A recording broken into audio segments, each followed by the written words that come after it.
How's it going, everybody? I picked up another loader, so let's take a look at it. So this is a early Sears style loader. It's got the Z brackets. Pretty much that's for the self-leveling, which is kind of cool. This loader's in great shape. All the hard lines look decent. Everything else is in pretty good shape. A lot of times you see them and they're cracked, you know, in this side right here, that side. It's not the case on this one. The bucket's in decent shape. I don't know why they did this, but hey, the guy said the previous owner said it worked, so that's all right. The bucket's not all rotted out. We do have some Cub Cadet parts here. We'll get to that in a minute. But overall, it's not in bad shape. Another Cub Cadet part, the frame. Yeah, so I mean, this loader is actually in pretty decent shape. The guy said that it held pressure. There was no crazy leaks or anything like that. I have everything for it except for the pump. I do have the uprights. I got the bottom piece that mounts to the frame, the subframe. I got all that stuff that's sitting in the back of the truck, but it is pretty much complete. I also grabbed this Cub 123. The guy's plan was to put the loader on the 123. Funny enough, I sold this tractor to him about 3 years ago, back in 21. It might be a little over 3 years ago now. I remember where I bought this thing. There was the woman I bought it from. She was not fun to deal with, we'll say.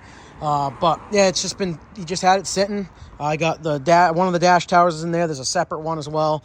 It's just going to be a part out tractor. I really have no interest at all in fixing it. It's a Cub Cadet. I don't want it.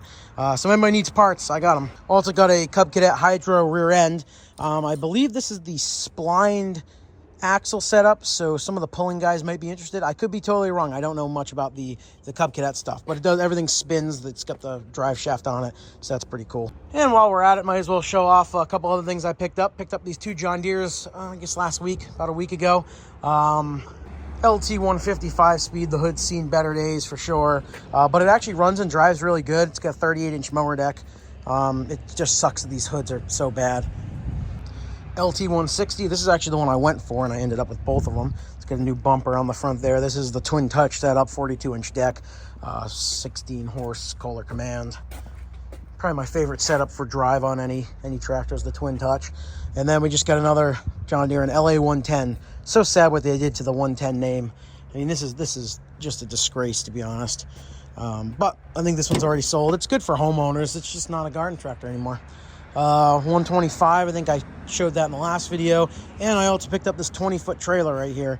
I got big plans for this. I'm just going to pretty much redo it and use it to take tractors to Zagre with the F-150, because I don't feel like taking the single cab with the big trailer. So yeah, so I got to rehab this thing here soon. But yeah, I mean, that's kind of everything. Absolutely swamped lately. Haven't really had a ton of time to do anything else, but you know, doing my best. I got to clean all this out right now, and yeah, and we're on a roll. We got another loader. I was not expecting to buy this thing last night. The guy had it up on Marketplace for way too much. A lot of you guys probably saw it, and he offered it to me, and long story short, we ended up making a deal online. I got there. The deal wasn't what he said it was. Long story short, I bought it. It wasn't for as good of a deal as I thought I was getting, but you know what? It's not half bad. It's just a standard John Deere 140 H3 with a Johnson Workhorse Model 12 loader on it. I've had plenty of these. I think it's an earlier one. If you guys want to figure it out by the serial tag, take a look at that.